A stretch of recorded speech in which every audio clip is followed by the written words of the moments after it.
প্রধান মুফাসসিরের আগমন, আবরারুল হক আসিফ সাহেবের আগমন, আসিফ হুজুরের আগমন, নারায়ে তাকবীর, আল কোরআনের আলো, আল হাদিসের আলো, গোটা বাংলায় জানো, নারায়ে তাকবীর। দয়া করে সবাই বসে পড়ুন। শহীদ আল্লামা দেলোয়ার হোসেন সাইদি হুজুরের নাম আপনারা শুনছেন না সবাই? উনি একটা কথা আপনারা তো দেখবেন, আপনারা তো আমাদের সিনিয়র, অবশ্যই আপনারা দেখবেন ওনাকে। আমাদের কলিজার টুকরা ভালোবাসার মানুষ তিনি। উনি আসলে খুব দামি কথা বলতেন। উনি বলতেন যে হক কথা বললেই তিনটা ট্যাগ আসে আমাদের উপরে। এক নাম্বার জঙ্গিবাদ, আসে না আসে না আসে না। আর একটা ট্যাগ আসে যুদ্ধ অপরাধী, হ্যাঁ আমরা নাকি দেশ বিরোধী যুদ্ধ করেছি, আহা রাজাকার। আর একটা ট্যাগ আসে, সেটা হচ্ছে মৌলবাদ। তো উনি বলতেন যে মৌলবাদী বললে আমরা আবার রাগটা করি না, আমরা খুশি হই। তা আমি ভাবলাম কি রে হুজুর খুশি হয় কেন? তো সাইদি সাহেব বললেন যে দেখেন, মৌলবাদ শব্দটা আসছে মূল থেকে। আমার নীলফামারীর ভাইরা কি থেকে আসছে? মূল মানে হচ্ছে কোরআন, মূল মানে হচ্ছে হাদিস, মূল মানে হচ্ছে আল্লাহ তাআলা, মূল মানে হচ্ছে হিজ লাস্ট মেসেঞ্জার মুহাম্মদ সাল্লাল্লাহু আলাইহি ওয়াসাল্লাম। তো উনি বলতেন যারা আমাদেরকে মৌলবাদী বলে গালি দাও তারা হচ্ছে সব আগাবাদী। এবার বলেন তো, গাছের আগায় শক্তি বেশি না গোড়ায় শক্তি বেশি? আসতে বললেও অজ হবে না, আগায় না গোড়ায়? উনি বলতেন বাড়াবাড়ি বেশি তোমরা কইরো না, না হয় 18 কোটি মানুষ গাছের গোড়ায় একটা ঝাঁকুনি দিবে, মামুর বাড়ি দিল্লি গিয়ে তোমরা পড়বা। দিল্লি গিয়েই পড়েছে। ওনার প্রত্যেকটা কথা আজকে বাংলার মাটিতে বাস্তবে রূপ ধারণ করেছে, ঠিক কিনা বলেন? আচ্ছা, আর একটা বিষয় দেখেন, ওনাকে বলা হয়েছিল উনি হচ্ছেন রাজাকার। আর উনি সংসদে দাঁড়িয়ে বলেছিলেন আমাকে রাজাকার বলে কেউ যদি প্রমাণ করতে না পারে 10 কোটি টাকার মানহানি মামলা করব। আর একটা কথা উনি বীর পুরুষের মতো বলেছিলেন, সেটা হচ্ছে যদি কেউ আমাকে রাজাকার বলে রাজাকার প্রমাণ করতে না পারে বুঝতে হবে সে পিতৃ পরিচয়হীন অবৈধ সন্তান। তাহলে এখান থেকে কি শিক্ষা? আপনি কথা বলবেন বাঘের মতো, বিড়ালের মতো 500 বছর বেঁচে থাকার কোনো দাম নাই, সিংহের মতো 1 ঘন্টা গর্জন দিয়ে আমরা বাঁচতে চাই। আচ্ছা, এবার আমি কিছু কথা বলে শেষ করে দেই আমার ভূমিকার কথা। এটা আমার হাতে কি? নীলফামারী মানুষের সাউন্ড আছে ভাই, এটার নাম কি? এটা দিয়ে দেশ চলুক, এটা আমরা সবাই চাই কি চাই না? এটা দিয়ে যদি আইন কায়েম হয় দেশে কি ইনসাফ থাকবে কি থাকবে না? আমি জাস্ট বোঝাবার জন্য একটা এক্সাম্পল দিয়ে মূল বিষয়ে ফিরে যাব। আচ্ছা, এই যে আমার মোবাইলওয়ালা ভাই, একটু দাঁড়ান তো কলিজার ভাই, আপনি দাঁড়ান, কোনো ভয় নাই, কোনো ভয় নাই, কোনো ধমক দেব না। আপনার নাম কি? মানিক ইসলাম। একবার তাকান তো সবার দিকে।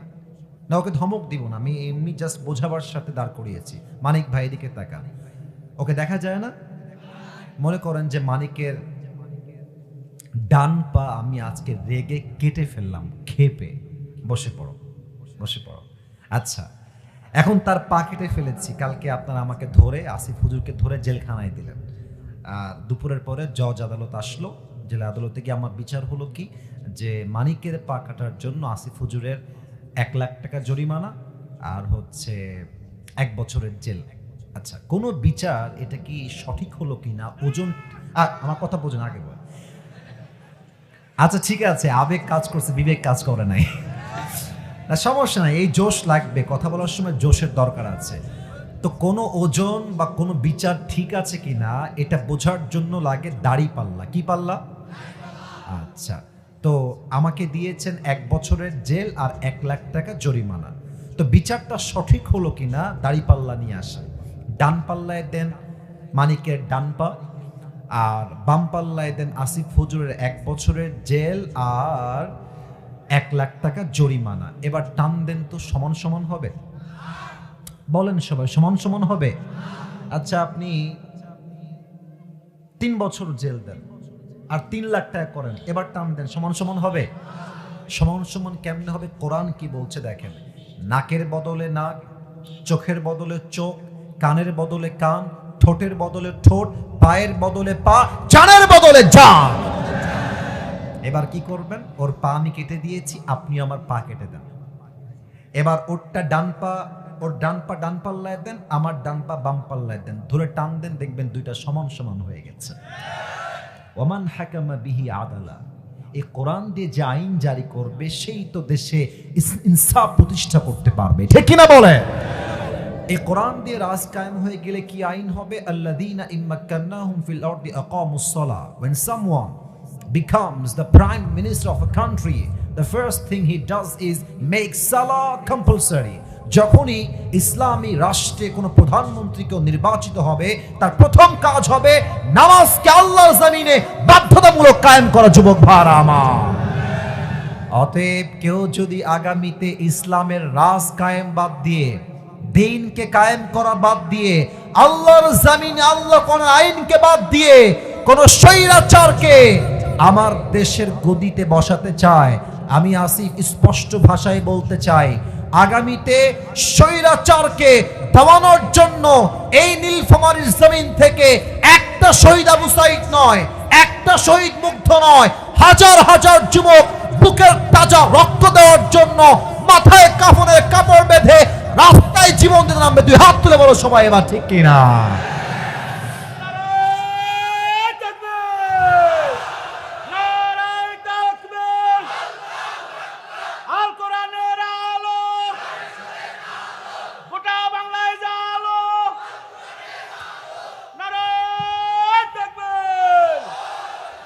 আল্লাহ এই স্লোগানকে কবুল করুন, সকলের পড়া আমিন। আপনাদের বউ আছে কার কার? একটু হাত তুলেন। বউ আছে? আচ্ছা, বউ থাকলে হাত তুলবেন, বসে পড়েন, হাত নামান, হাত নামান। এবার যাদের বউ নাই, সিঙ্গেল সোনামণি কারা? একটু হাত তুলো তো। আমি বিশ্বাস করি না, মিথ্যা না সত্যি রে ভাই?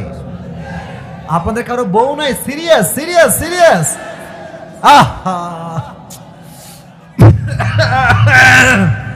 হাত নামান। আমি প্রায় এই কথাটা বলি আমার আব্বাজানদের জন্য, মায়েদের জন্য, যে আমার যুবকদের শীত দূর হবে কম্বল দিয়ে না, ল্যাব দিয়ে না, একমাত্র যুবকদের শীত দূর হবে দিনদার বউ দ্বারা। যুবক ভাইরা আমার, আল্লাহ আব্বাজানদেরকে বোঝার তৌফিক দান করে। পড়েন সবাই আমিন। বোঝে না রে, বোঝে না। বিয়ের বয়স যে হয়েছে বাবারা বুঝতে চায় না রে। তবে বাবারা মাঝে মাঝে বুঝলেও কিন্তু কিছু কিছু মেয়ে টাকা ছাড়া আবার বিয়ে বসতে চায় না। যুবক ভাই, অনেক মেয়ে আমাদের দেশে নীলফামারীতে নাই, আর না আছে, কিছু মেয়ে আছে দেখবা টাকা পাইলে বুইড়ার সঙ্গে টাকলার সঙ্গে বিয়ের পিড়িতে বসে যায়। আল্লাহ এদেরকে হেদায়াত দান করুক। পরে সবাই আমিন। আমরা কলিজার টুকরা মা বোনদেরকে আমরা সম্মান করি। আমারও বোন আছে, আমাদের মা আছে, আমাদের সকলের বাসায় মা বোন বউ আছে না? আমার কথা কি জানেন ভাই, আসলে বোরকা পরলে কিন্তু দিনদার হওয়া যায় না। আপনারা দেখবেন অনেক মেয়ে প্রেম করে, কথা বলছি, দেখবেন যে হাত মোজা পরে, পা মোজা পরে, নিকাব পরে। ওরে বাবা ইয়ার, ये तो अभी कभी जन्नत से भाग के दुनिया में आए हैं। এত ভালো মেয়ে কেউ হতে পারে? আবার দেখবা যে এই মেয়েটা বোরকা পরেই পার্কে বাদামও খাচ্ছে, প্রেমও করে বেড়াচ্ছে, ঠিক কিনা বলো? তার মানে উপরে ফিটফাট, ভেতরে পুরোটাই সদরঘাট। আল্লাহ এই সমস্ত মেয়েদেরকে হেদায়েত দান করুন। পড়া আমিন। আমরা তিনটা তাকবীর দিব। প্রথম তাকবীর দিবেন বিবাহিত ভাইয়ারা, দ্বিতীয় তাকবীর দিবেন আমার প্রিয় সিঙ্গেল ভাইয়ারা। I would like to test everyone who is more powerful. কার শক্তি কত বেশি, আজকে একটা পরীক্ষা হয়ে যাবে। বিবাহিত ভাইয়ারা একটা কাশি দেন। আওয়াজ নাই রে। বিবাহিত ভাইয়ারা আরেকবার কাশি দেন। আমার মুরব্বীরা, যুবক ভাইরা যারা বিবাহিত, তাকবীর দেন, লিল্লাহি তাকবীর। আওয়াজ ভালো আছে। এবার আমার সিঙ্গেল ভাইরা কাশি দাও। এবার দেখা যাক কে পারে। সিঙ্গেলরা তোমরা দেখি পারো কিনা। লিল্লাহি তাকবীর, বিবাহিত ভাইয়ারা, আই এম সো সরি, আজকে সিঙ্গেলরা 80 নাম্বার বেশি পেয়ে পাস করেছে, ঠিক কিনা বলেন? এবার সবাই মিলে তাকবীর দিবেন এক বাক্যে, একই টাইমে, বীর পুরুষের মতো, বাহাদুরের মতো, বাঘের মতো, সিংহের মতো। সবাই একটা একসাথে কাশি দেন, হাত তুলে দিবেন, আমি দিচ্ছি, আমার সঙ্গে দেন। লিল্লাহি তাকবীর, আল কোরআনের আলো। ভুল হয়েছে, রাইট আনসার, সংসদে জালো। লেটস ট্রাই अगेन টুগেদার, আমরা আবার চেষ্টা করি। আল কোরআনের আলো, আল হাদিসের আলো, কোরআন হাদিস যেখানে, আলেম ওলামা যেখানে, ডোমারবাসী যেখানে, আল্লাহ তাআলা যেন কবুল করেন। জবান খুলে সবাই পড়া আমিন। আমি আবরারুল হক আসিফ আজ অল্প সময়ে একটি বিষয়কে হাইলাইট করতে চাই কোরআন থেকে, হাদিস থেকে, এবং আমি আপনাকে ইনশিওর করতে চাই আজকের পরিবেশ সবচেয়ে চমৎকার, সবচেয়ে সুন্দর। এবং আমি চাই যে এই মাহফিলটা আজকেই ইতিহাস হবে তা নয়, কালকে এটা ফেসবুকে, ইউটিউবে আপলোড যাবে, এটা পুরো দেশ ভেবে এটা ঐতিহাসিক মাহফিল হয়ে থাকবে। আমরা চাই কি চাই না? সবাই বলেন দিল থেকে ইনশাআল্লাহ। মনোযোগ বাড়ায় দেন সবাই, মেহেরবানি করে আমার চোখে চোখ রাখেন, আর আমি যখন ঠিক বলতে বলবো তখন কথা বলবেন, আদারওয়াইজ কোনো কথা বলা যাবে না। আজ আলোচনার সেন্ট্রাল থিম বা সাবজেক্ট ম্যাটার হচ্ছে the life of hair after, পরকালের জীবন। বলেন সবাই, কোথাকার জীবন? মাশাআল্লাহ, কি সুন্দর উত্তর পেয়েছি। বলেন সবাই, দুনিয়ার জীবন না পরকালের জীবন? এবার আমাকে কিছু উত্তর দেন প্রিয় ভাইরা। আমরা যে এখানে জীবিত এসেছি, বাসায় যে জীবিত ফিরে যাব, do you have any guarantee about it? কোনো গ্যারান্টি কি আপনাদের কারো কাছে আছে? কুল্লু নাফসিন যায়িকাতুল মাউত, everyone has to take the test of death. প্রতিটা মানুষকে মৃত্যুর স্বাদ গ্রহণ করাবে এক সত্তা। আওয়াজ দিয়ে বলেন সবাই, তিনি কে? নাম্বার 2, বুঝে উত্তর দেন আমার নীলফামারীর ভাইরা। বলেন তো, আপনার চিন্তায় আপনার কি মনে হয়, দুনিয়ার জীবন কি বেশি উত্তম না আখিরাতের জীবন বেশি উত্তম? এটার দলিল এই কোরআনে, বলেন তো সবাই, আছে না নাই? আমার আল্লাহ তাআলা বলছেন 30 নম্বর পারা সূরাতুদ দুহা, আল্লাহ তাআলা বলছেন ওয়ালাল আখিরাতু খায়রুল লাকা মিনাল উলা, the life of hereafter is much more better than this worldly life। আল্লাহ তাআলা বলছেন, আমি আল্লাহ তাআলা আখিরাতের জীবনকে দুনিয়ার জীবনের চাইতে হাজার হাজার গুণ বেশি উত্তম বানিয়েছি। সুবহানাল্লাহ পড়বেন না আপনারা সবাই? এবার আমার দিকে সবাই তাকান তো, আমাকে একটু অবজার্ভ করেন। এই পেছনে, এই তিনজন, এই একেবারে সব ঠ্যাং ভেঙে দিব রে। একদিনের ওয়াজ, 1 ঘন্টা ওয়াজ না করলে কারো কলিজা ঠান্ডা হবে না আজকে, ঠিক কিনা বলেন? খবরদার, কেউ উঠে গেলে আমার চোখ সবার দিকে আছে। কেউ যদি উঠে যায়, ওর লুঙ্গি টাইনা ধরে বসায় দিবেন, তবে লুঙ্গি যেন খুলে না যায়। সবাই তাকবীর দেন, লিল্লাহি তাকবীর। মুরব্বীরা, যুবক ভাইরা, আমার দিকে তাকান তো, আমাকে দেখে আপনাদের আনুমানিক আমার বয়স কত হতে পারে বলে আপনার মনে হচ্ছে? এই 65 কে বললো রে? এই তো 25, 30, 31, 32 অন অ্যান অ্যাভারেজ এরকমই আমাকে দেখে মনে হয়। আচ্ছা, এখানে এমন কোন মুরব্বী কি আছেন যে মুরব্বীর বয়স 50 আপ, 50 প্লাস, 50-এর বেশি? কে আছে একটু হাত তোলেন তো আব্বাজান। আচ্ছা আচ্ছা, হাত নামান, হাত নামান। আমি বলি, না না, এই মজা করা যাবে না, আমার কথা শুনে, আমি সিরিয়াস, মজা করা যাবে না প্লিজ, আমার কথা বোঝার ট্রাই করেন। বলেন তো এবার, দুনিয়ার জীবন কি বেশি লম্বা না আখিরাতের জীবন বেশি লম্বা? কত লম্বা?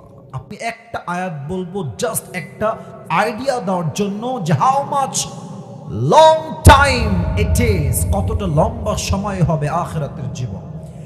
আমার আল্লাহ তাআলা বলছেন কোরআনুল কারীমের 30 নম্বর পারা সূরাতুন নাজিআতের একদম সর্বশেষ আয়াত, আল্লাহ তাআলা বলছেন কান্নাহুম ইয়াওমা ইয়ারাউনাহা লাম ইয়ালবাথু ইল্লা আশিয়াতান আও দুহাহা। এই দুনিয়ার জমিন থেকে যখন 80 বছরের মুরব্বী আব্বাজান বিদায় নিবেন, 100 বছরের মুরব্বী আব্বাজান যেই দিন বিদায় নিবেন, পরকালের জীবনটা যেই দিন শুরু হয়ে যাবে, পরকালের জীবনটা এত এত এত বিশাল লম্বা হবে। 100 বছরের মুরব্বী আব্বাজান ডাক দিয়ে বলবে, আল্লাহ আমার কাছে 100 বছরের হায়াত আজ আখিরাত দেখার পরে মনে হচ্ছে এটা একটা সকাল কিংবা একটা সন্ধ্যার মতো ছিল। আল্লাহু আকবার। 100 বছরের জীবন, just you will feel like as it was just like on morning or on evening. পুরো 80 বছরের জীবনটাকে পরকালে যাওয়ার পরে একটা সকাল কিংবা একটা সন্ধ্যার মতো মনে হবে। আল্লাহু আকবার। এবার আমি আলোচনার মূল বিষয়ের দিকে একদম পুরোটা ঢুকে যেতে চাই। আমরা একটা কথা মনে রাখবো যে ওয়াজ মাহফিলে জোরে ঠিক বলেন বা আস্তে বলেন, সুবহানাল্লাহ পড়েন কিংবা না পড়েন, ডাজন্ট ম্যাটার, কিন্তু আপনি কথাটা বুঝতে পারলেন কিনা, আপনি আমলটা করতে পারলেন কিনা, দ্যাট ইজ ভেরি ইম্পর্টেন্ট। রাত বাজে 1টা, রাত বাজে 2টা, মাহফিল শেষ হলো, মুরব্বী যাচ্ছে বাসায়, মুরব্বী কি ওয়াজ শুনলেন? বলছে সেই সাংঘাতিক ওয়াজ, খুব ভালো। কে আসছিল? বলছে সেই সাংঘাতিক বক্তা, দেখতেও সুন্দর। কি ওয়াজ শুনলেন? আরে সাংঘাতিক ওয়াজ, সেই ওয়াজ। আরে কি শুনলেন তা তো বলবেন। মুরব্বী বলছে, বাবা 2 ঘন্টা ওয়াজ শুনলাম, তার একটা কথাও যদি বুঝতাম খুব ভালো লাগতো, কিছুই বুঝি নাই, খালি শুনে আসছি। না না, এটা ঠিক না। আপনি আমাকে বুঝবেন, আমি যদি বুঝাইতে না পারি এটা আমার ব্যর্থতা, এটা আমার ব্যর্থতা। আপনাকে শুনতে হবে, মানতে হবে, আমল করতে হবে, ঠিক কিনা বলেন? সবাই সকলের চোখটা মাত্র 5 সেকেন্ডের জন্য, মুরব্বী যুবক এবং মায়েরা বোনেরা 5 সেকেন্ডের জন্য চোখটা বন্ধ করবেন। চোখ যখন খুলবেন আমি কি বলবো আমি আপনাকে আগেই বলে দিচ্ছি, আমার ভূমিকা, পুরো ওয়াজের একটা ভূমিকা দিচ্ছি। পরকালের জীবনটা কেমনে শুরু হবে, মৃত্যু কেমনে হবে, নামাজের মৃত্যু কেমন হবে, বেনামাজের মৃত্যু কেমন হবে, কবরের জীবনটা শুরু হবে কেমনে, কবরের পরে আমরা যে আবার জীবিত হব কেমনে, ওই যে কিয়ামত হবে, কিয়ামতটা হবে কেমনে, হিসাব দিবস হবে কেমনে, আমলের হিসাব হবে কেমনে, আমরা যে জান্নাতে যাব কেমনে, জাহান্নামী যারা হবে তারা জাহান্নামে যাবে কেমনে, from beginning to the last, শুরু থেকে নিয়ে শেষ পর্যন্ত এই পরকালের লম্বা জার্নিটাকে আমি আজ আপনাদের সামনে শেয়ার করতে চাই। বলেন সবাই ইনশাআল্লাহ। এবার আমি আমার চোখ বন্ধ করছি, আপনারা বন্ধ করবেন, আমি 5 গুনবো, 5 গুণা শেষ হলে আপনি আপনার চোখটা খুলবেন। সবাই চোখ বন্ধ করেন, আমিও বন্ধ করেছি। কেউ বেইমানি করবেন না, আমার আবদারটা রাখেন, কাজে দিবে। আমি 5 গুনছি, 1 2 3 4 5। প্লিজ মুরব্বী যুবক ভাইরা আপনারা সবাই চোখ খুলেন, আমার দিকে তাকান। আমরা এখন বসে আছি নীলফামারীর ডোমার থানার অন্তর্গত বড়গাছার এই যে হাটটা আছে, হাটের ঠিক মেইন রোড থেকে বামে আমরা আজকে বসে আছি। আপনি জাস্ট একটু ভাবেন যে কালকে সকাল যখন হয়ে যাবে, যে স্কুলের ছাত্র সে যাবে স্কুলে, যে কৃষক সে যাবে ধান খেতে, যে চাকরি করে সে যাবে তার কোম্পানিতে, যে ব্যবসা করে সে যাবে তার দোকানে, যে যার জায়গায় সকাল হলে ছুটে যাবে। আজকের মাহফিলে আমার বলতে আরো সুবিধা, কারণ বিশ্ব রোডটা আমার সামনেই আছে। আমাকে বলেন তো আমার নীলফামারীর ভাইয়েরা, হাইওয়ে রোডে এই যে গাড়িটা যাচ্ছে, এদিক দিয়ে সব গাড়ি যাচ্ছে, আপনার গ্রিন লাইন, ন্যাশনাল, হানিফ, যত বাস যায় বিশ্ব রোডে, স্পিড কি কম হয় না বেশি হয়? বেশি হয়, অনেক বেশি হয়।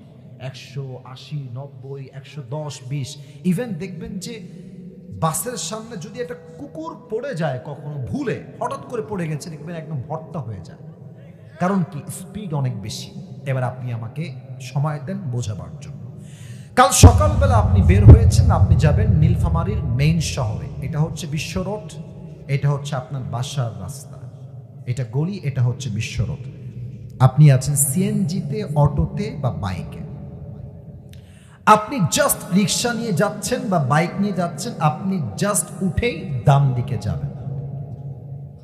যখনই আপনি আপনার অটো নিয়ে, সিএনজি নিয়ে, বাইক নিয়ে বিশ্ব রোডে উঠেছেন, অ্যাট দ্য সেম টাইম এই পাশ থেকে হানিফ একটা বাস এসে আপনার সিএনজিতে বা বাইকে, অটোতে বা রিক্সায় এমন জোরে একটা ধাক্কা দিয়েছে, আপনি মুরব্বী বা যুবক বা মা কিংবা বোন এক ধাক্কায় 40 হাত দূরে গিয়ে পড়েছেন।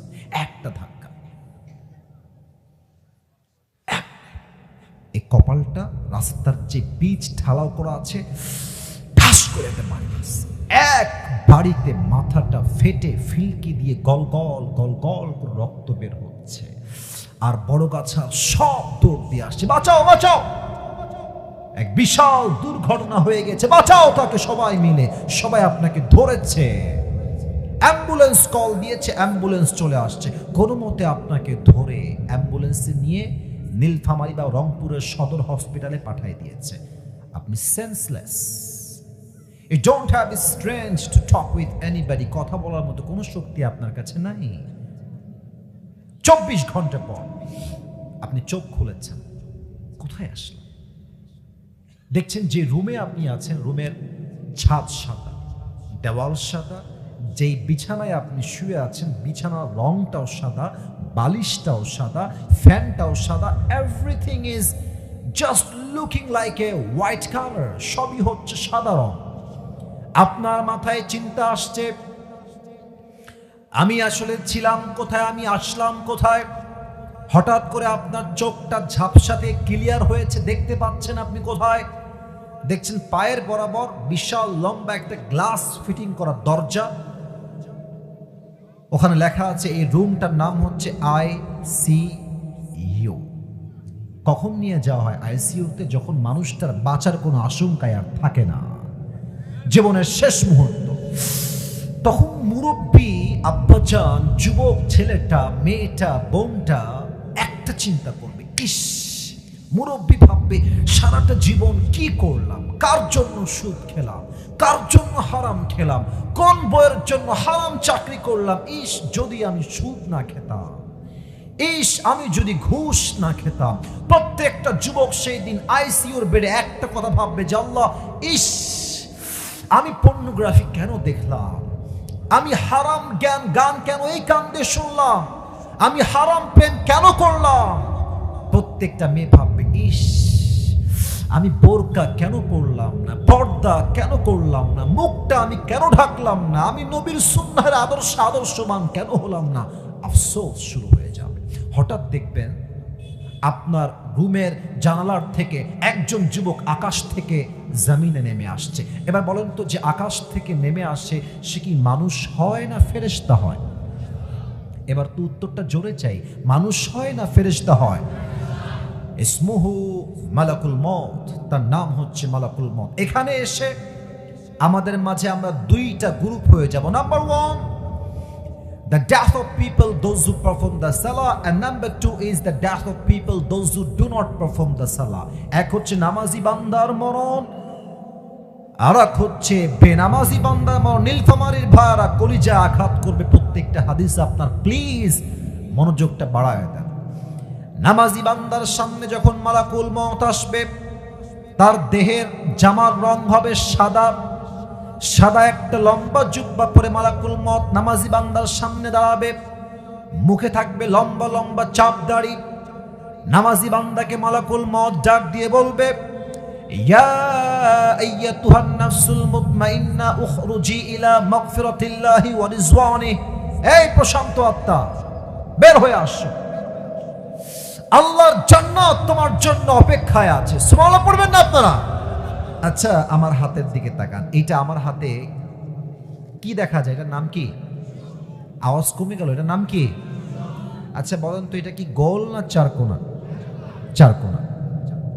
হাদিসটা বলি, কাফাম মিন নাফানিল জান্নাহ ওয়া হানুত মিন হানুতিল জান্নাহ। আল্লাহর হাবিব বলেছেন, নামাজি বান্দার রূহকে কবজ করবার জন্য আল্লাহ তাআলা জান্নাত থেকে একটা রেশমি রুমালের কাপড় দুনিয়াতে পাঠাই দিবে। বলেন সবাই সুবহানাল্লাহ। এটা হচ্ছে নামাজি বান্দার মরণ। আর বেনামাজির মরণ হবে বড্ড ভয়ঙ্কর। যারা বেনামাজি এখানে বসে আছেন, কান খাড়া করেন, দিল খাড়া করেন। বেনামাজির সামনে মালাকুল মউত যখন আসবে, তার দেহের রং হবে নীল, ব্লু কালার, তার দেহের পোশাক হবে কালো কুচকুচে, চোখ হবে বিশাল লম্বা লম্বা লাল লাল চোখ, পা থাকবে জমিনে, হেড তথা মাথা থাকবে আকাশ বরাবর, বিশাল লম্বা দেহ হবে মালাকুল মউতের। এই কুৎসিত চেহারা আর লম্বা দেহ দেখে বেনামাজির পুরো দেহটা থর করে কাঁপবে। বেনামাজির দিকে মালাকুল মউত ডাক দিয়ে বলবে, ইয়া আইয়াতুহান নাফসুল খাবিথা উখরুজি ইলা গাদাবিল্লাহ, এই বেনামাজি বের হয়ে আয়, আল্লাহর গজবের দিকে, জাহান্নামের দিকে বের হয়ে আয়। বেনামাজি একটা ধমকে আজরাইলের তার রূহটা বের হয়ে একবার ডান দিকে দৌড় দিবে, আরেকবার বাম দিকে দৌড় দিবে, আরেকবার পেছনের দিকে দৌড় দিবে। মালাকুল মউতের হাতে ধরা দিতে চাইবে না। এবার আমার বাম হাত দেখেন, মালাকুল মউত যে দেখবে যে আত্মা পালাচ্ছে, একবার বামে ডানে পেছনে, পেছন থেকে এমনি হাতটা দিয়ে এক থাবা দিবে বেনামাজির রূহের দিকে। হাদিসে আসছে তার রূহটাকে যখন ধরবে বুকের ভিতর থেকে, এখন এমনি যখন টান দিবে রূহটা এমন ভাবে ছিঁড়ে বের হবে, একটা জীবিত ছাগলকে যাবেহ না করে তার চামড়া কেউ যদি কেচি দিয়ে বা ব্লেড দিয়ে অথবা ছুরি দিয়ে এমনি ছিঁড়ে ফেলে, ওই ছাগলটার যে পরিমাণ কষ্ট হয় তার চাইতে কমসে কম 70 গুণ বেশি কষ্ট দিয়ে বেনামাজি বান্দার রূহকে কবজ করা হবে। বলেন সবাই নাউজুবিল্লাহ। 70 গুণ বেশি কষ্ট। আল্লাহ আমাদের সবাইকে তুমি সে কষ্ট থেকে হেফাজত করো, সকলে পড়া আমিন। রূহ কবজ হয়ে যাবে, আপনার দেহ লাশ মাটিতে পড়ে থাকবে, বাস কবরের জীবন শুরু হয়ে গেল। তবে একটা প্রশ্ন এখন করব সবাইকে, মনে হয় 95% অফ দ্য পিপল আপনারা হয়তো ভুল উত্তর দিবেন, তাই আমি বলছি আবারও উত্তরটা ভেবে চিন্তে দিবেন। আবারও বলছি উত্তরটা ভেবে চিন্তে দিবেন। বলেন তো প্রিয় ভাইয়ারা, কবরে মোট প্রশ্ন হবে কয়টা? 4টা। আমি আবারও বলছি, কবরে প্রশ্ন হবে কয়টা? আমি প্রশ্ন করছি সবাইকে, আপনারা সবাই আমাকে উত্তর দিবেন। আমি বলছি প্রশ্ন, আপনারা উত্তর দেন। বলেন তো প্রথম প্রশ্ন, মার রব্বুক, তোমার রব কে? না, এটা আসতে হয়ে গেছে। বলেন সবাই, আমাদের সকলের রব এক সত্তা, তিনি কে? আল্লাহ আমার রব, এই রবই আমার সব। বলেন সবাই, আল্লাহ আমার রব, দমে দমে তনু মনে তারি অনুভব। সুবহানাল্লাহ পড়বেন না আপনারা? তোমার দুনিয়াতে আমি যেদিকে তাকাই, অথই নিয়ামতে ডুবে আছি সবাই। পাখপাখালির কণ্ঠে শুনি তাসবিহ কলো রব, তাসবিহ কলো রব। আল্লাহ আমার রব, এই রবই আমার সব। রব কে? নাম্বার 1। নাম্বার 2, ও একটা কথা না বললে আবার আজকের ওয়াজটাই সম্পূর্ণ হবে না, সরি, এটা বলতে ভুলে গেছি। আচ্ছা, আমার হাতে একটা কাগজ আমি নিলাম, মনে করেন যে এটা হচ্ছে একটা বই, প্রশ্নপত্রের বই। কি পত্রের বই? আপনাদের নীলফামারীতে সবচেয়ে বড় কলেজের নাম কি? নীলফামারী সদর কলেজ, সরকারি কলেজ। আচ্ছা, মনে করেন যে কালকে সকালে এটা না বললে আমার ওয়াজটা সম্পন্ন হবে না, সো সরি, বলতে ভুলে গেছি।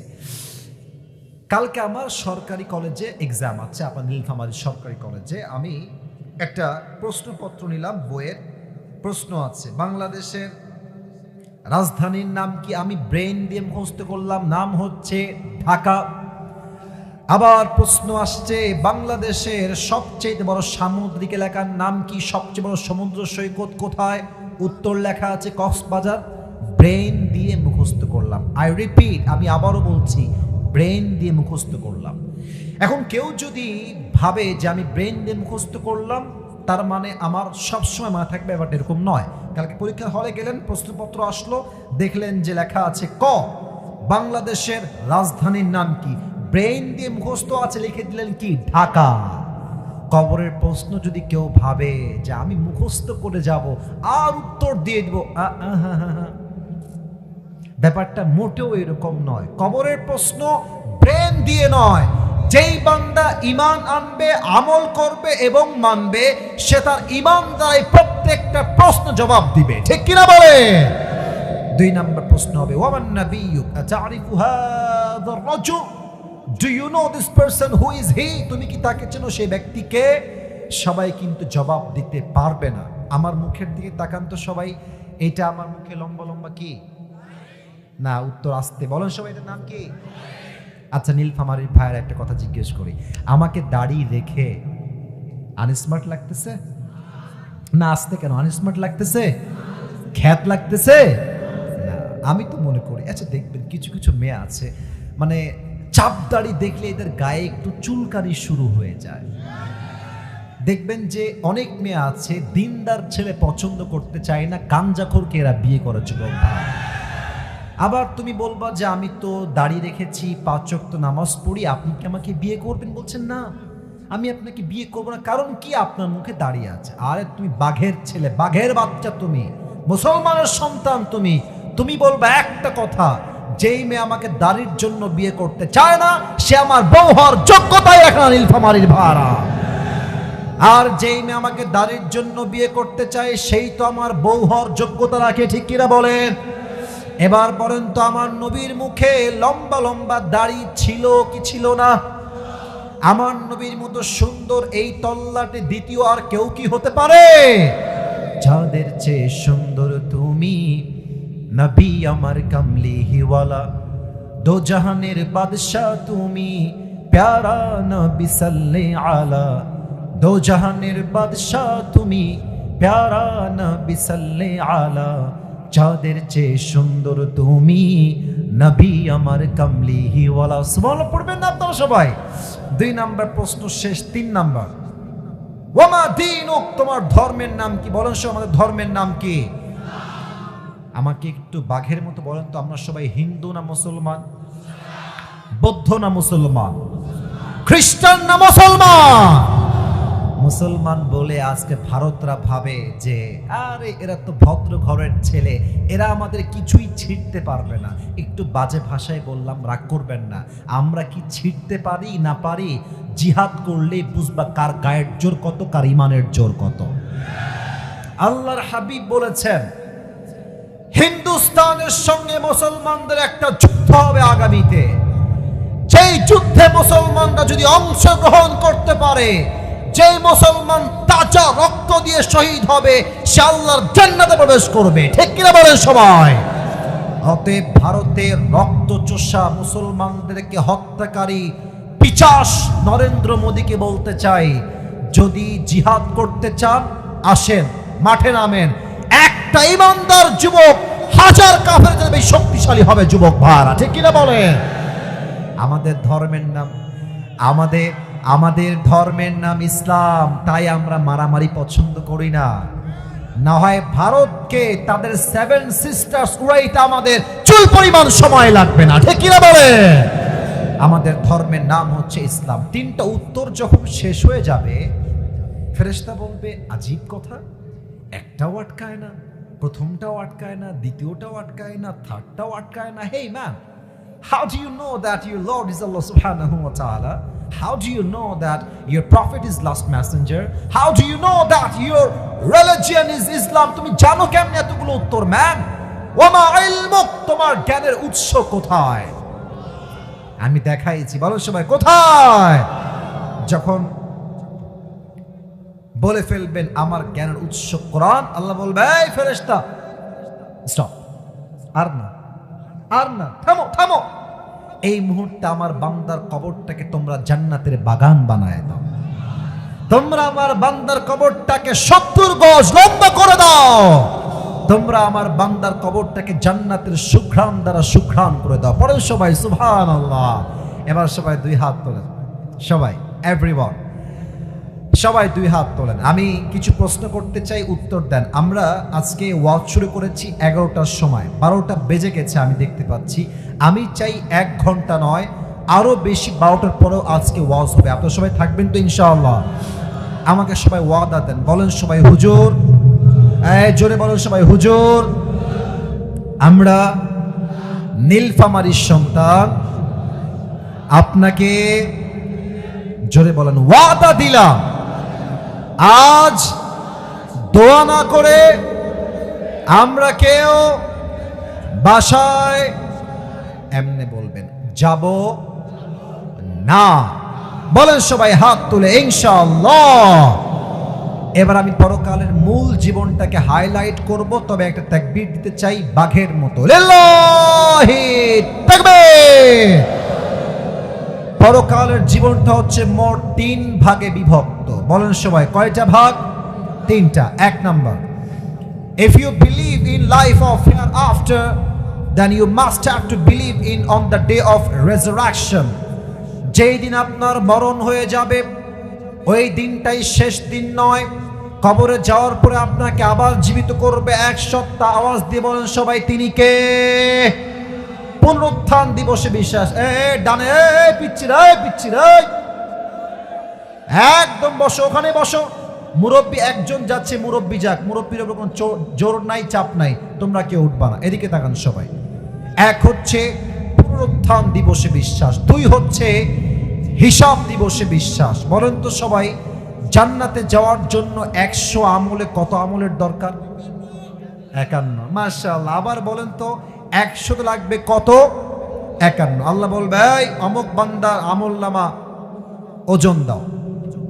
আমার ডান হাত দেখেন, বাম হাত দেখেন, এটা হচ্ছে ডান আমল, এটা হচ্ছে বাম আমল। 2টা আমল ওজন দেওয়া হবে।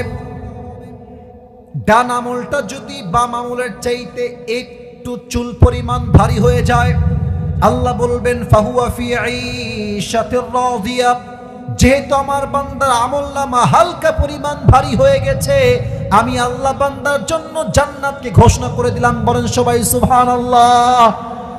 তবে একটা অবাক করা ঘটনা বলবো এখন। একজন বান্দা কিয়ামতের দিন দাঁড়াবে যার আমলনামা 50-50 হয়ে যাবে। এটাও 50, এটাও 50। এবার বুঝে থাকলে উত্তর দেন তো, জান্নাতে যাওয়ার জন্য এই বান্দার আমল লাগবে আর মোট কয়টা? বলেন সবাই কয়টা? সে বলবে কোনো টেনশন নেই, আমার বাপ তো এখানেই আছে, আব্বা আমাকে একটা আমল দাও, একটা আমল হলেই তোমার ছেলে আজকে জান্নাতের বাসিন্দা হয়ে যাবে। এটা আমি শুনেছিলাম পাকিস্তানের একজন টপ ফেমাস স্কলার, তার নাম হচ্ছে মাওলানা তারিক জামিল। উনি বললেন যে যুবকটা ভাববে যে আমার বাপ তো আমাকে একটা আমল এমনি দিবে, আমার বাপ লাগে আব্বা, मुझे बस एक अमल की जरूरत है, अगर एक अमल मिल जाए तो मैं जन्नत में चला जाऊंगा। আব্বা আমাকে একটা আমল দাও, দিলেই আমি জান্নাতি। আব্বা বলবে কিসের আব্বা? একদম হাসবেন না, এটা হাসির কথা না। কিসের আব্বা? কে তোমার আব্বা? আমার তো দুনিয়ায় কোনো বউ ছিল না, ছেলে আসবে কই থেকে? ও খরচ, গেট আউট, বের হয়ে যাও। যুবক বলবে আব্বা তুমি কি আমাকে একটা আমলের জন্য চিনতে পারছো না? একটা আমল? আব্বা বলবে আবার কিসের বাবা? বের হও, কোনো বাবা নাই, বের হও।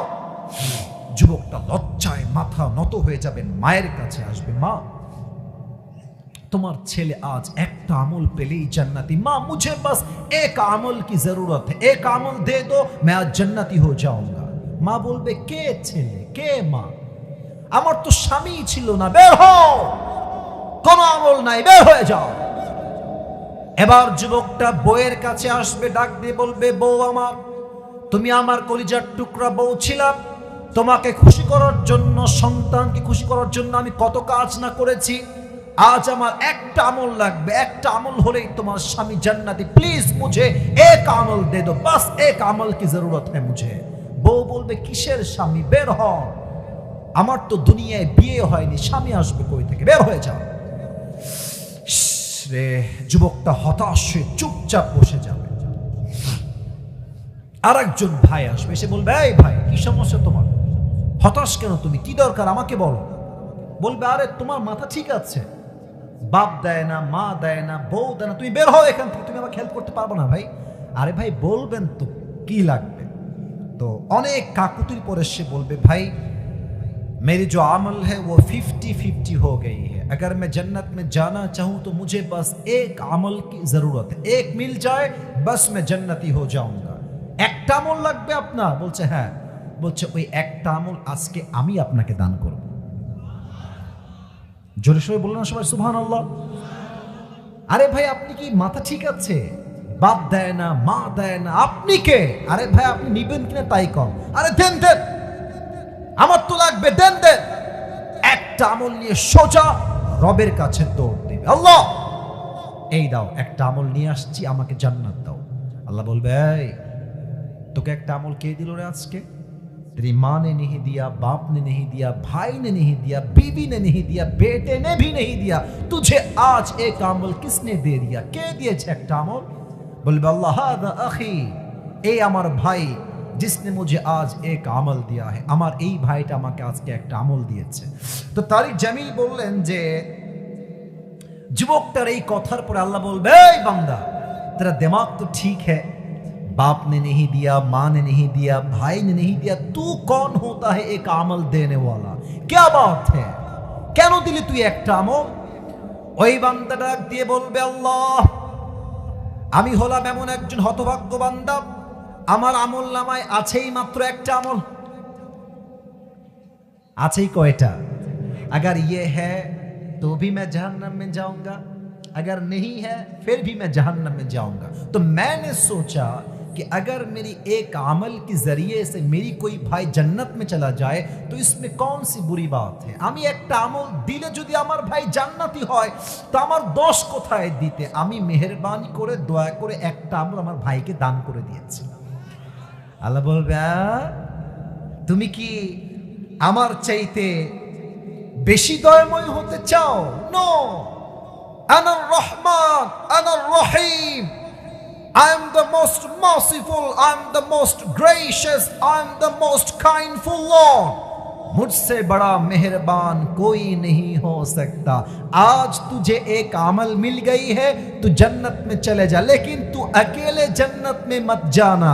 जिसने तुझे एक अमल दिया है, मेहरबानी करके तू भी जा और उसे भी लेकर साथ में दोनों एक साथ जन्नत में चले जा।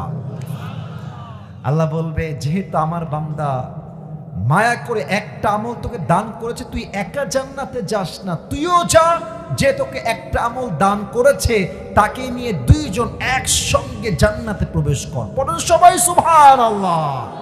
এই আমল নামা হওয়া লাগবে 151। আচ্ছা, আপনাদের টিনের বাসা কার কার আছে? টিনের বাসা, টিনের বাসা, টিনের বাসা। আচ্ছা, হাত নামান। আপনারা একটা জিনিস খেয়াল করবেন, মুরব্বীরা, যুবক ভাইরা, মনে করেন এটা হচ্ছে টিন। আমার হাত দেখেন, এটা হচ্ছে টিন। দেখবেন যখন সকাল হয়ে যায়, টিনের যে ছোট্ট ছোট্ট ফুটা আছে, দেখবেন যে রোদের যে আলো ঢুকে। আমার আব্বাজান, যুবক ভাইরা, কথা কি ঠিক আছে আমার? তো দেখবেন ওই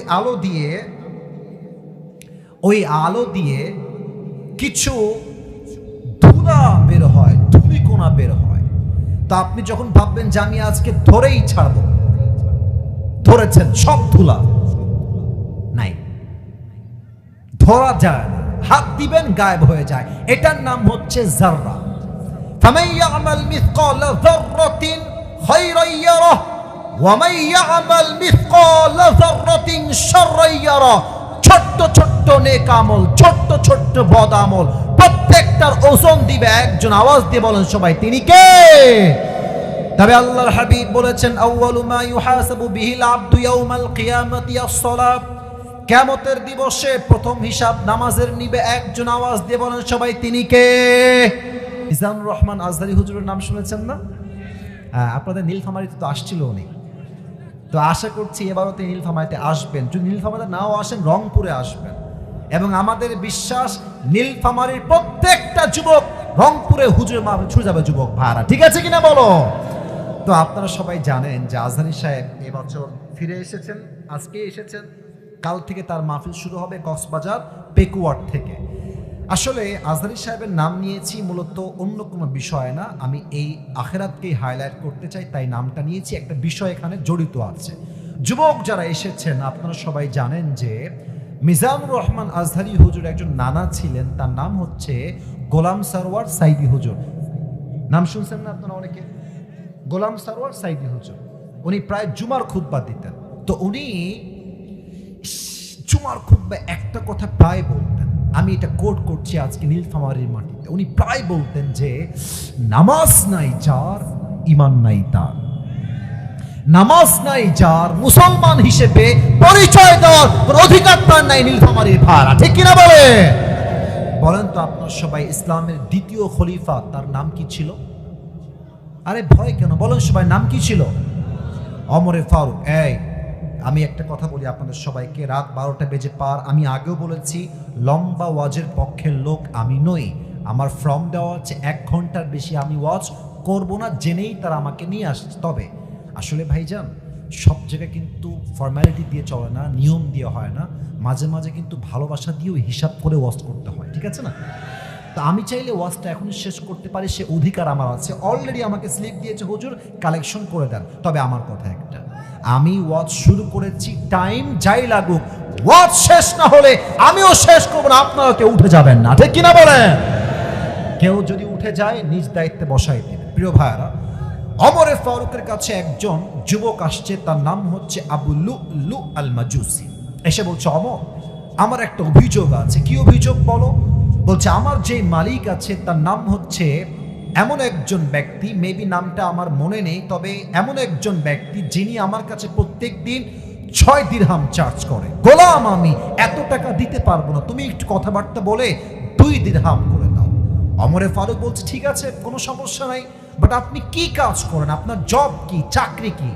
বলছে, আমি মূলত খঞ্জর বানাই, চাকু। খঞ্জর কাকে বলে? আমার ডান হাত দেখেন, বামেও চাকু ডানেও চাকু, মাঝে হচ্ছে হ্যান্ডেল, এটার নাম হচ্ছে খঞ্জর, চাকু।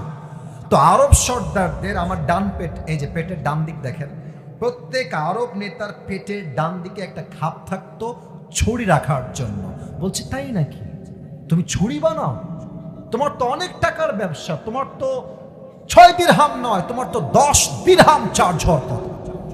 এটা শুনে বলছে, ওমর সবাই যেহেতু মুসলমান তাই তুমি সবার বেলায় নরম, আর আমি যেহেতু কাফের তাই তুমি আমার বেলায় গরম, তাই না ওমর? তোমাকে আমি হত্যা করব, হুমকি দিয়ে বের হয়ে গেছে। ওমরে ফারুক তো অবাক, আমাকে হত্যা করবে, কত বড় সাহস তার! বের হয়ে গেছে। এবার ওই কাফের বের হয়ে, বিশাল লম্বা রাত, ঠান্ডার রাত, ওমরকে হত্যা করবার জন্য বিশাল লম্বা একটা চাকু বানিয়েছে, বিশাল লম্বা একটা খঞ্জর। খঞ্জরটা বানিয়ে পেটের ডান দিকে রেখেছে। শীতকালে ঠান্ডা লাগলে আমরা এমনি কি মুড়ি দেই? চাদর। আমার চেহারা দেখেন, চাদরের উপরি ভাগটা এইভাবে নিয়ে আসছে। আমি প্র্যাকটিক্যালি বোঝাবার ট্রাই করছি হাদিসটাকে। এমনি দিয়েছে মেয়েদের নেকাবের মতো, আর বাম্পারটা এমনি ঝোলানো, আর ডান দিক থেকে চাদরটাকে নিয়ে, এখান থেকে নিয়ে পুরো মুখটা ঢেকে দিয়েছে। আর no one can see his face except his eyes, চোখ ছাড়া মুখ দেখা যায় না। মুনাফিকের রূপে ছদ্মবেশে ওমরে ফারুকের পিছনে মুসল্লি সেজে আসছে। ওমরে ফারুক ইমাম হয়ে আসছেন, ডাক দিয়ে বলতে, সাহাবা একরাম শোনো, সফু সুফুফাকুম, কাতার সোজা করো, কাঁধে কাঁধ মিলিয়ে দাঁড়াও। আল্লাহু আকবার, سبحانك اللهم وبحمدك وتبارك اسمك وتعالى جدك ولا إله غيرك الحمد لله رب العالمين الرحمن الرحيم مالك يوم الدين। ওমরে ফারুক সূরা ফাতিহা পড়েছেন, কিরাত পড়েছেন। আল্লাহু আকবার। ওমরে ফারুক রুকুতে গিয়েছেন, তাসবিহ পাঠ করেছেন, সামি আল্লাহু লিমান হামিদা বলে যখন উঠবেন, পেছন থেকে ওই কাফের আবু লুলু আল মাজুসি চাদরটাকে এমনে ধরে ঠাস করে উড়াই দিয়েছে, আর পেটের ডান দিক থেকে লম্বা ছুরি বের করে ওমরের সামনে আসছে। এসেই চাকুটাকে এমনে ধরে সোজা ওমরের পেট বরাবর এমনে একটা আঘাত দিয়েছে। এই পর্যন্ত একবার দিয়েছে, পেট দেখেন, আবার ধরে এমনে, আবার এখান থেকে নিয়ে আবার 3টা চাকুর আঘাত এমন জোরে দিয়েছে, পেটটা পুরো কেটে ফেড়ে নাড়ি ভুড়িগুলো সব বাহিরে বের হয়ে গেছে। আর ওমরে ফারুক নামাজের মাঝেই চিৎকার দিয়ে বলছে, কতালানি আল কাল, আমাকে একটা কুকুর হত্যা করেছে, কে আছে আমাকে বাঁচাও। এমনি অজ্ঞান হয়ে পড়ে গেছে। আর ওই কাফের ওমরকে আঘাত করে পেছন দিক থেকে বের হয়ে যাচ্ছে। পেছন থেকে কয়েকজন সাহাবী 7 জন মিলে তাকে ধরতে গেছে, যাকেই পেয়েছে এমনি এমনি এমনি, কারো মুখে, কারো গলায়, কারো পেটে, কারো বুকে, এমন জোরে জোরে আঘাত করেছে ছুরি দিয়ে। 7 জন সাহাবী ছুরির আঘাতে নামাজের মাঝেই শহীদ হয়ে গেছে। 7 জন সাহাবী। আহা, ওমরে ফারুক অজ্ঞান হয়ে পড়ে আছে। দুই একজন সাহাবী তাকে ধরে ডান দিকে নিয়ে গেছে। সব সাহাবী জড়ো হয়ে গেছে, ওমরকে বাঁচাও, ওমরকে বাঁচাও, আইনা তাবিব, ডাক্তাররা কোথায়, দৌড় দিয়ে আসো। ডাক্তাররা সবাই দৌড় দিয়ে আসছে। আসার পরে ওমরে ফারুকের দুই কাঁধে দুই হাত দিয়ে এমনি হালকা করে উঠিয়েছে, দুই ঠোঁট দুই দিকে দিয়েছে। পানির একটা পেয়ালা নিয়ে এসে দুই ঠোঁট হালকা ফাঁকা করে ভেতরে পানি দিয়েছে। পানি যখন ভেতরে গেছে, গলা দিয়ে পানি নেমে, বুক দিয়ে পানি নেমে, পুরো পেট কেটে ফেড়ে গেছে। তো পানিগুলো সব এই পাশ দিয়ে নেমে পেট কেটে সব পানি বাহিরে বের হয়ে গেছে। সাহাবীরা বলছে, মনে হয় পানি দিয়ে কাজ হবে না, দুধ নিয়ে আসি, দুধ গাঢ় খাবার, সহজে বের হবে না। দুধ নিয়ে আসছে, ওমরকে উঠিয়ে ঠোঁটটা হালকা ফাঁকা করে দুধ দিয়েছে। দুধ গলা দিয়ে নেমে, বুক দিয়ে নেমে, পেট এতটা কেটে ফেড়ে গেছে, সবগুলো দুধ পেট কেটে বাহিরে বের হয়ে গেছে। এই দৃশ্য দেখে সাহাবীরা বুঝে গেছে ওমর হয়তো বা আর কখনো ফিরে আসবে না, টাইম ইজ ওভার, সময় শেষ। এক সাহাবী দূর থেকে দেখছে ওমরে ফারুক হঠাৎ করে তার চোখটা একদম হালকা, it's a very little bit, a জাররা অ্যামাউন্ট, খুবই ছোট্ট করে চোখটা খুলেছে। ওই সাহাবী দূর থেকে ডাক দিয়ে বলছে, মালাকা ইয়া ওমর, মালাকা ইয়া ওমর, হে ওমর, আপনার কি হয়েছে, আপনার কি দরকার? দৌড় দিয়ে আসছে। ওমরে ফারুক একটা কথাও বলছে না, জাস্ট আমার চোখ দেখেন। ওমরে ফারুক ইঙ্গিত করছে, একবার ঠোঁট একবার কান, একবার ঠোঁট একবার কান, তার মানে তুমি তোমার কানটা আমার ঠোঁটের কাছে নিয়ে আসো। ওই সাহাবী দৌড় দিয়ে এসে তার কানটা ওমরের ঠোঁটের কাছে দিয়েছে, আর ভাবছে হয়তোবা ওমর আমাকে বলবে, রাজ্য দেখে রেখো, বউকে দেখে রেখো, সন্তান আমার দেখে রেখো। যখনই কানটা তার মুখের কাছে দিয়েছে, ওমরে ফারুক কোনো কথাই জিজ্ঞেস করেন নাই, শেষ কথা বলছেন, কারো খবরের দরকার নাই, বউবাদ, বাচ্চাবাদ, সন্তানবাদ, রাজ্যবাদ, সম্পদবাদ, আমাকে জাস্ট একটা খবর দাও, আমি ওমর যেই নামাজের ইমাম ছিলাম, আমার অজ্ঞান হওয়ার পরে সাহাবায়ে কেরাম কি সেই নামাজটা জামাতের সঙ্গে আদায় করেছে কিনা? এত সুবহানাল্লাহ আসতে পড়লেন, বলেন সবাই সুবহানাল্লাহ। আরে ভাই, কোন সাহাবী যাকে আল্লাহ তাআলার হাবিব দুনিয়াতেই জান্নাতের টিকিট দিয়েছে যুবক ভাড়া, ঠিক কিনা বলো?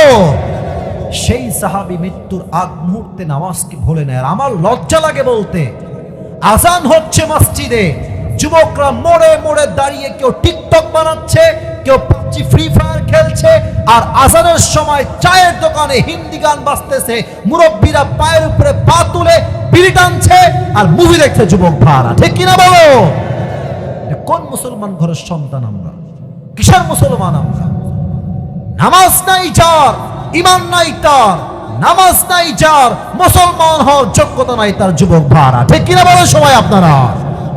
এটা হচ্ছে নামাজ, এই হচ্ছে পরকালের জীবন। দ্বিতীয় হিসাব, হিসাব দিবসে প্রথম হিসাব হবে নামাজ নিয়ে। 12টা 20 বাজে, আর ওয়াজ করা যাবে না, তাই না?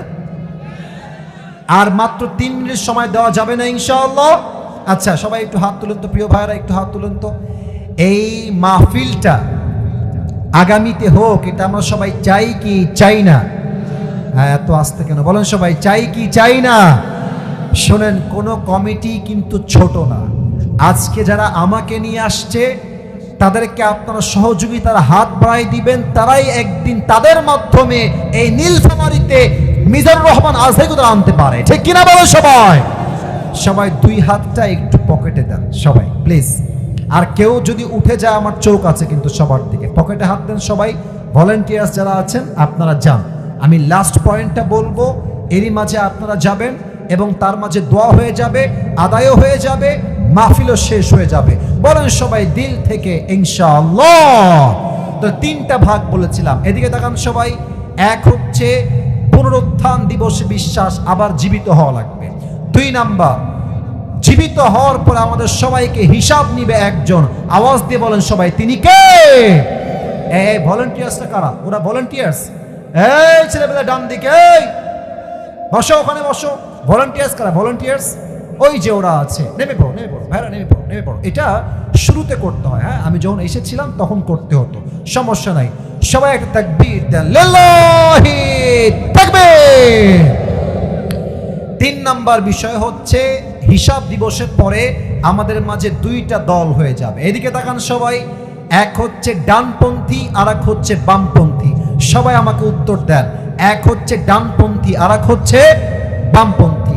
ডানপন্থী হচ্ছে জান্নাতি যারা, তারা হচ্ছে ডানপন্থী। আর আমি একটা কথা প্রায় বলেছিলাম যে মধ্যবিত্ত পরিবারের সন্তান মানেই হচ্ছে এটা ব্র্যান্ড যুবক ভাড়া, ঠিক কিনা বলো সবাই? আমি কেন বলছি এই কথাটা, কারণ আল্লাহর হাবিব বলেছেন জান্নাতের কাতারে যারাই থাকবে তার 80% হবে মধ্যবিত্ত এবং গরিব ঘরের সন্তান, ঠিক কিনা বলেন সবাই? এরা কই যায় রে দোয়া না করে? এই ছেলে পেলে, এই তোমরা কি মুনাফিকের কাতারে উঠবা? মুনাফিক হবো তোমরা? তোমরা তো ওয়াদা করে দোয়া করে যাবা, বসে পড়ো। আচ্ছা ঠিক আছে, যদি মুনাফিক হতে চান উঠে যান, কারণ আমি সবার থেকে ওয়াদা নিয়েছিলাম দোয়া না করে আমরা কেউ যাব না, দোয়া হয়ে যাবে। শেষ কথা বলছি, জান্নাতি মানুষরা জান্নাতে যাবে, একদল যাবে বিনা হিসেবে জান্নাতে। তারা কারা? ইন্নামা ইউওয়াফাস সাবিরুনা আজরুহুম বিগাইরি হিসাব। যারা কষ্টে দুঃখে ধৈর্যশীল হবে, কিয়ামতের দিন আল্লাহ তাদেরকে বিনা হিসেবে জান্নাত দিবে। পড়েন সবাই সুবহানাল্লাহ। ও আল্লাহ, তুমি 3 নাম্বার এই পয়েন্টে এসে আমার নীলফামারীর প্রত্যেকটা যুবককে, মুরব্বীকে, মা বোনকে, সবাইকে তুমি জান্নাতের বাসিন্দা হিসেবে কবুল করণীয়। সকলেই দিল থেকে পড়েন সবাই আমিন। যারা বসে আছেন তারা সবাই আত্তাহিয়াতুর সুরতে বসলে খুব ভালো হয়। দোয়া হবে তো, আত্তাহিয়াতুর সুরতে বসলে ভালো হয়। নীলফামারীতে আজকে আমার প্রথম মাহফিল নয়, আমরা বিশ্বাস করি আমরা নীলফামারীর সন্তান, আমরা সবাই ভদ্র ঘরের সন্তান, ঠিক কিনা বলেন সবাই? ভদ্রতার সঙ্গে বসে যান। যারা বসে যাবেন, যাওয়ার সময় সবার সঙ্গে হাত মিলাবো, দোয়া দিব। যদি সেলফি তুলতে চান তাও সুযোগ থাকবে, তবে দোয়ার সময় কেউ সেলফি তুলতে আসবেন না।